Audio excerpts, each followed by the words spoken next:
My name is Jonathan Goforth, and I've been a realtor for 24 years. This is another practice question to help you pass the real estate test, whether you're going to take the exam for a salesperson or the broker's exam.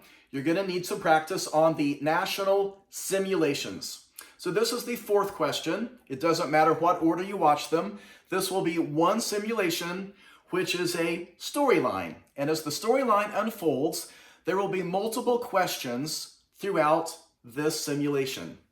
And then go to the bottom of the video in the description, and there are other links down there for questions 1 through 3 and other videos that you can click on to give you some more practice before you go take the exam. Please subscribe to my real estate channel. My other videos are about real estate to help you sell more houses. A huge variety of topics, and it would be my honor if you would subscribe to my channel. Please give this video a like, and let's get started. This is another national simulation practice question. If you go to the bottom of the video in the description, I'm going to put links to some other practice questions just to give you some more practice before you go take the test. This is a national simulation question. It's an example of something that you'll see on the test. A simulation, think of this as a storyline with multiple questions in it. And the story kind of develops with different questions as you go through the storyline. So this starts off. The question says, Bruce calls you to have you come over and price his house with the possibility of you listing it. What would be appropriate for you to discuss with Bruce? Select as many as you consider appropriate. So this is called an information gathering question.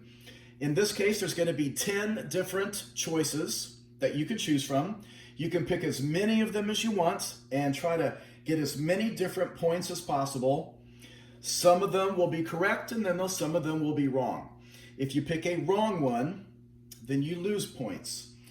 So again, the question says, Bruce calls you to have you come over and price his house with the possibility of you listing it. What would be appropriate for you to discuss with Bruce? Select as many as you consider appropriate. Number 1, the racial makeup of the neighborhood. No. You'll get a -2 points for that. Who are the owners of record on the property? Yes. Bruce's religious preference. No. Agency representation options. Yes, that's appropriate at this time. Current building codes. No. Now, some of these are going to trick people up. You think, well, yeah, I could discuss. It would be appropriate to discuss building codes. Not at this time. That's not why you're there. He's calling you to have you come over and price his house with the possibility of you listing it. You're going to have to think from the perspective of where you are in the storyline so you don't over-answer a question. Number 6, comparable sold properties in the neighborhood. Yes. The time frame for selling. Absolutely. Similar homes on his street currently for sale. Yes. The standard commission rate charged by all the other brokerages in the city. No. That's one that will trick people up. There are no standard commission rates charged. Number 10, different types of listing agreements that your brokerage offers. Yes. And if you get everything correct, you can see that you can start racking up quite a few points on these information gathering questions. Now there's 2 components on these national simulations. This kind of question, which are information gathering, and also decision-making questions. You have to pass both types of the questions. So let's move on to the next segment of this story. Next question. There are no recent sales to use for comparables and no active listings in Bruce's neighborhood. How can you estimate the value of Bruce's home? Select only one. This is called a decision-making question. In this kind of question, You can only pick one answer, and you have to get it right before you can advance to the next question. So if you pick the wrong answer, you're going to know it, and it's going to tell you, choose again. So there's some stress on these questions. So number one, so let's read it again. There are no recent sales to use for comparables and no active listings in Bruce's neighborhood. How can you estimate the value of Bruce's home? Select only one. Number one, consider using the cost approach. Number two, expand your search to a larger area. Number three, consider using the income approach. Number four, explain to Bruce that an appraiser will also have difficulty and to consider using the county assessor value plus 10%. Sometimes on these decision-making questions, there will be two correct answers. So, for example, on this one, your most correct answer is number one. And if you pick number one, you get 2 points. If you pick number two, you get 1 point.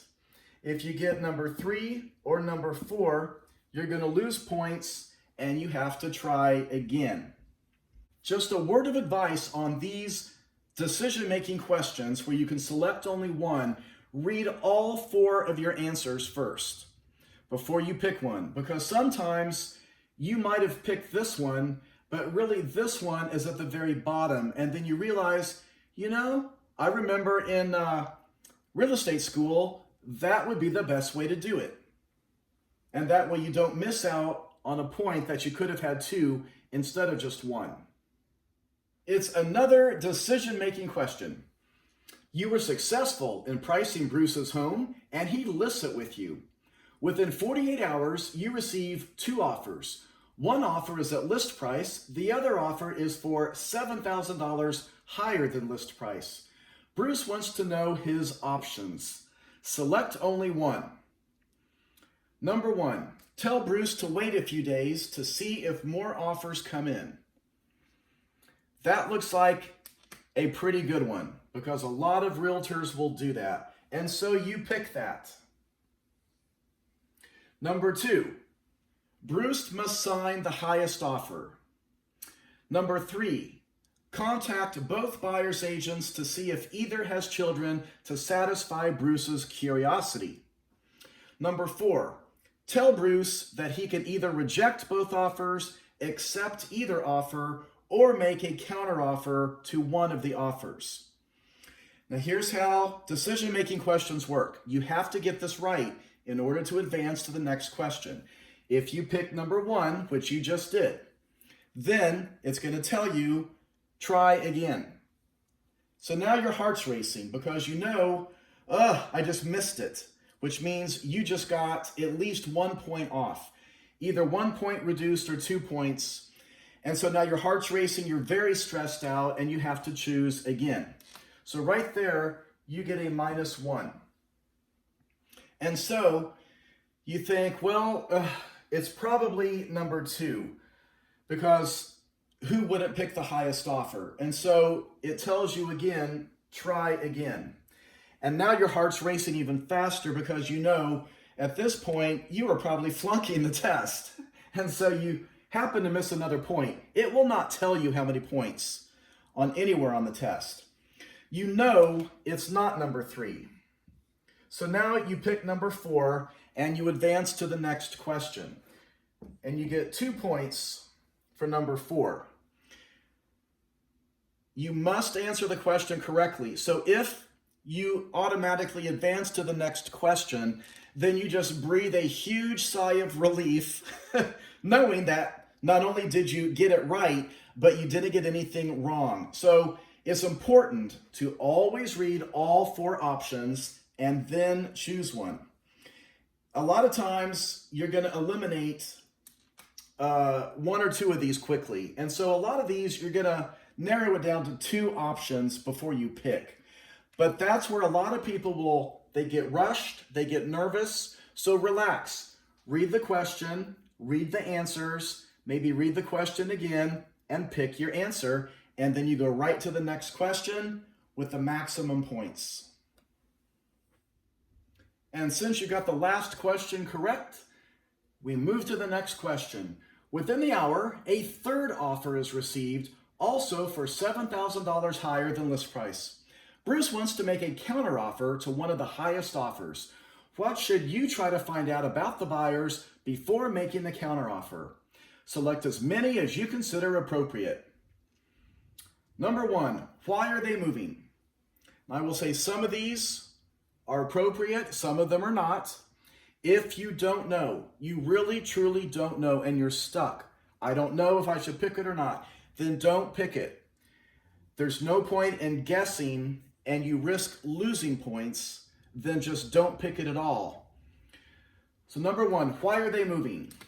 No. Do the buyers have any other income sources? Yes. What race are the buyers? No. Are the buyers considering any other houses? Yes. What is the source of their earnest money? No. Number 6, do they have any other financing options? Yes. Number 7, does the seller know them from church? No. What's the flexibility of the closing date? Yes. What time frames in the contract are most important? And number 10, have the buyers ever been divorced? No. And that completes this question, and we move on to the last component of this practice question. Before we read this last part of the question, please subscribe to my real estate channel. And if you want some more practice with more of these national simulation practice questions, go to the bottom of the video, check out the other questions just to give you some more practice, and then check out all the other videos in my channel to help you sell more houses. That's the goal after you get your salesperson's license or your broker's license, is to sell as many houses as you can. Let's read this final component of the question. Bruce makes a counteroffer, and while the buyers are considering it, an additional offer comes in paying cash and $16,000 higher than list price. What should you do? Select only one.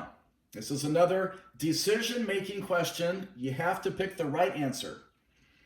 Number 1, advise Bruce that a better offer has come in, but he has to wait until hearing back on the counteroffer. Number 2, advise Bruce to go ahead and accept the new offer because this will take priority over any other current negotiations.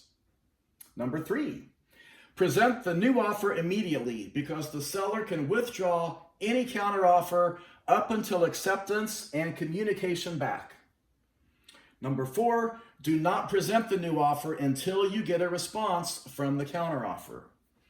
Your answer is number 3, and you'll get 2 points for getting that correct.